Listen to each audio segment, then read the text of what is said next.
Welcome to our channel. నేను నవీన్.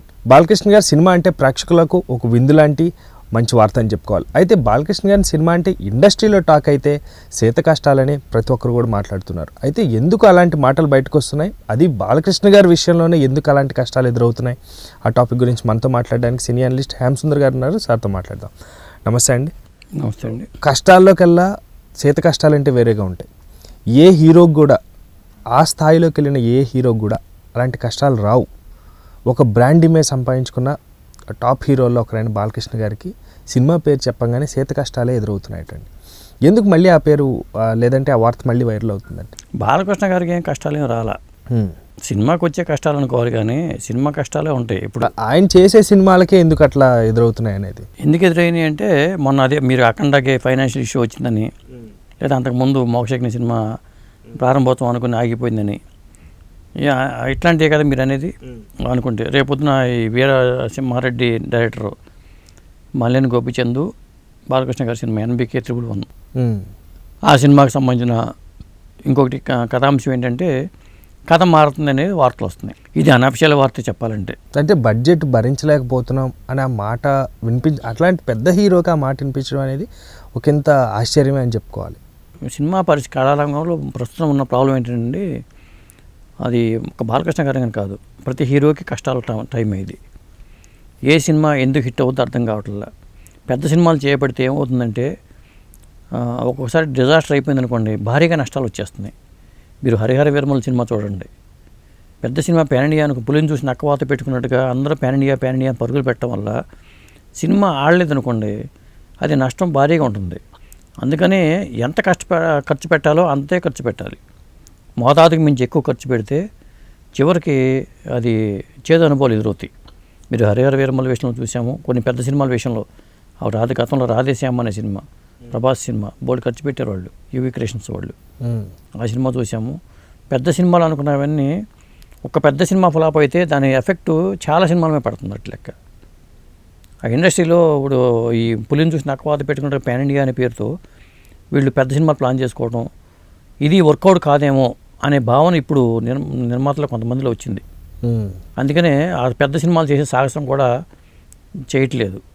ఆ నేపథ్యంలోనే బాలకృష్ణ గారు ఇప్పుడు NBK 111 సినిమా, మల్లేని గోపిచంద్ బాలకృష్ణ గారి కాంబినేషన్ సినిమాకి 150 కోట్ల బడ్జెట్ అవుతుందని లెక్కలు చెప్తున్నాయి.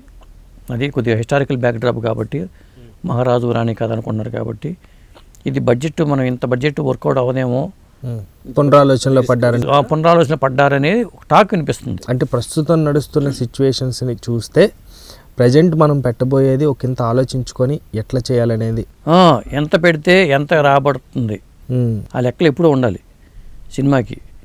ఇప్పుడు ఇంత పెట్టామంటే ఇంత రాబట్టుకోగలిగితేనే అంత పెట్టాలి, లేకపోతే ఈ సినిమా కాదు, ఈ కథ కాదు, వేరే కథకి వెళ్ళిపోదాం. ఇది వర్కౌట్ అవ్వదు మనకి ఇంత బడ్జెట్ పెట్టడం. హిస్టారికల్ బ్యాక్డ్రాప్ అంటే ఖర్చు ఎక్కువ అవుతుంది. సెట్టింగ్ మొత్తం సెట్. ఇప్పుడు చెంగిజ్ ఖాన్ లాంటి సినిమాలు చేసామనుకోండి, చెంగిజ్ ఖాన్ లేదా అలెగ్జాండర్ లేదా కోనగానారెడ్డి లాంటి కథాంశం తీసుకున్నారనుకోండి, పాన్ ఇండియా అనే బడ్జెట్లో వెళ్ళిపోతుంది. అది రాజమౌళి గారు అయితే ఆ సాహసం చేస్తున్నారు, దానికి వర్కౌట్ అవుతుంది. అంటే గతంలో అఖండ సినిమా చూసిన తర్వాత ఈ చర్చకి మళ్ళీ వాళ్ళు కూర్చొని మాట్లాడి ఏం చేద్దామన్న డెసిషన్కి వస్తున్నారండి. అంటే సినిమా బాగుంది, స్టోరీ బాగుంది, hero elevations, everything is okay Akhanda, కానీ ఏదో అంటారన్నట్టు టైం బాగాలేదన్న సిచ్యువేషన్స్, చాప కింద రాజకీయాల వల్ల అంతా బాగున్నా కథ అడ్డం తిరిగింది. ఇప్పుడు అవన్నీ దృష్టిలో పెట్టుకొని, ఆ మార్కెట్ వాల్యూని దృష్టిలో పెట్టుకొని ఇంత పెట్టుబడి పెట్టలేకపోతున్నారండి. ఇప్పుడు అఖండకు ఒక 500 కోట్లు వచ్చినాయి అనుకోండి, రెండో ఆలోచన ఉండేది కాదు. అఖండ 2కి 500 కోట్లు వస్తాయి అంటే పాన్ ఇండియా అనే పేరుతో రిలీజ్ చేశారు కాబట్టి. పాన్ ఇండియా అనే పేరు పెట్టుకున్నప్పుడు వర్కౌట్ అవ్వదు అనేది అర్థమవుతుంది. ఇప్పుడు పునరాలోచన పడతారు. ఎప్పుడైనా సరే వర్కౌట్ అవుతుందా లేదండి. ఇది అఫీషియల్గా కాదు, అనఫిషియల్గా వచ్చిన వార్తలు. ఇప్పుడు చెప్పాలంటే ఈ NBK 111 కథ మారుతుంది అనేది అనఫిషియల్ వార్త.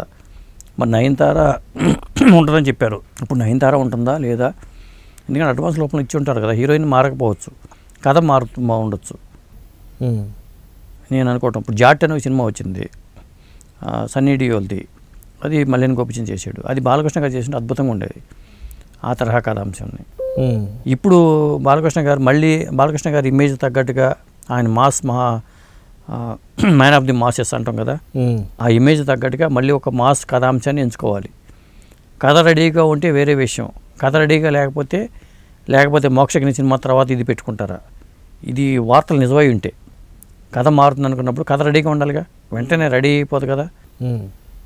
2-3 కథలు ఉండి ఈ కథ కాకపోతే ఆ కథ చేద్దాం, ఆయన సెట్ అయ్యే పాత్రలు ఉండాలంటే ఆయన సెట్ అయ్యి ఆయన బాడీ లాంగ్వేజ్ తగ్గట్టు పాత్ర ఉండాలి. ఇప్పుడు హిస్టారికల్ బ్యాక్డ్రాప్లో 150 కోట్లు అవుతుంది అనుకున్నప్పుడు, బడ్జెట్ 150 కోట్లు అవుతుంది అనుకున్నప్పుడు రెమ్యునరేషన్ కాకుండా ఉంటుంది బడ్జెట్. ఇప్పుడు కూడా రెమ్యునరేషన్తో కలుపుకుంటే ఇంకో 100 కోట్లు లెక్కలు 250 కోట్లు అవుతుంది.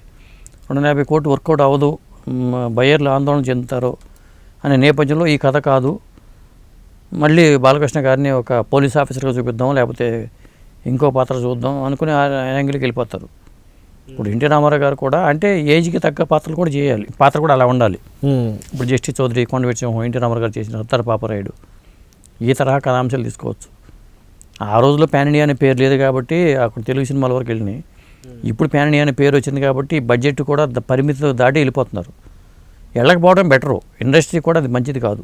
ఇంత బడ్జెట్తో సినిమాలు చేయటం అనేది ఎప్పుడు కూడా సేఫ్ కాదండి, అది తెలుసుకోవాలి. సో ఇప్పుడు బాలకృష్ణ గారి సినిమా 150 కోట్లు అంటారు బాగా, కానీ వేరే వాళ్ళ సినిమాలకు కూడా ఎందుకు అంతంత బడ్జెట్ పెట్టి తీస్తున్నారంటే అంటే ఆ భరోసా ఎందుకు? ఇప్పుడు ఆ భరోసా పోయింది, ఆ నమ్మకం పోయింది. ఎందుకంటే కొన్ని సినిమాలు చూసుకున్నప్పుడు ఇప్పుడు దురంధర్ సినిమా ఏ పబ్లిసిటీ చేయకుండానే దూసుకెళ్ళిపోయింది. బాలీవుడ్ వాళ్ళు దూసుకొచ్చేసారు. సయారా సినిమా మీరు ఏ బడ్జెట్ పెట్టారు చెప్పండి?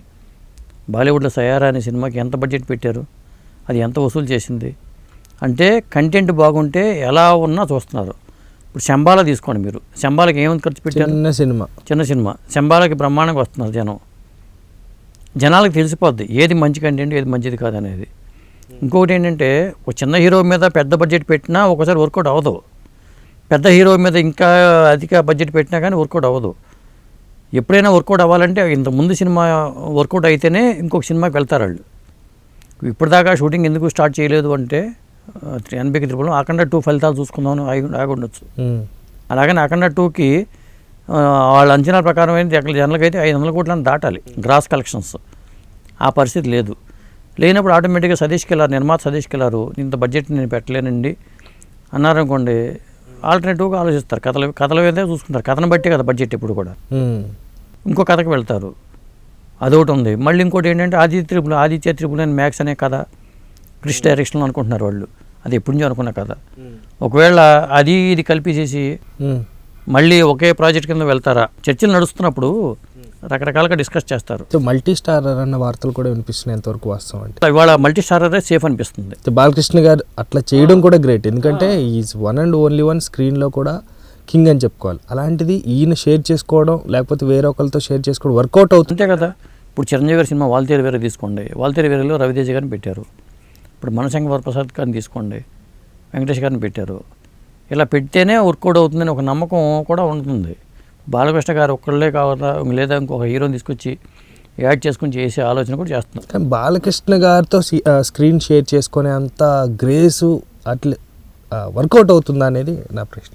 ఎందుకు వర్కౌట్ అవ్వదు? ఇప్పుడు ఖచ్చితంగా వర్కౌట్ అవుతుందండి. అంటే వీళ్ళు కథాంశం బట్టి అది కూడా. ఇప్పుడు రజనీకాంత్ గారు జైలర్ 2లో బాలకృష్ణ గారు కమిట్ అయి ఉంటే అది వేరే రేంజ్లో ఉండేది, అది జరగల. ఎక్కడ తేడా కొట్టిందో తెలియదు, కానీ రజనీకాంత్ గారి సినిమాలో బాలకృష్ణ గారు ఉంటే ఒక విధంగా ఆయన పాన్ ఇండియా మార్కెట్కి వెళ్ళడానికి కూడా హెల్ప్ అయ్యేది. ఆయన రిటైర్మెంట్ స్టేజ్లో ఉన్నాడు రజనీకాంత్ గారు. షారుఖ్ ఖాన్ వచ్చి చేయట్లా, చేస్తున్నారు కదా. అమీర్ ఖాన్ వచ్చి చేయలా మన కూలీ సినిమాలో.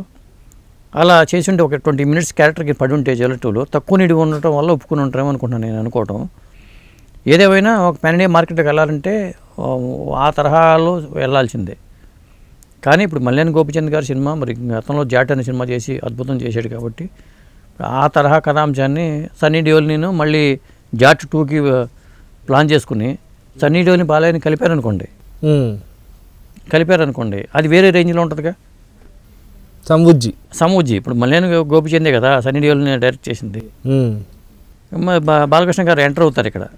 అది పవర్ఫుల్, ఆయన ఆర్మీ ఆఫీసర్ పాత్ర చేశారు, దాంట్లో చాలా పవర్ఫుల్గా ఉంటుంది. సారీ చెప్పనందుకు ఎక్కడికో వెళ్తాడు ఆ హీరో, ఒక రేంజ్కి వెళ్ళిపోతాడు. హీరోయిజం ఎలివేషన్ అయింది.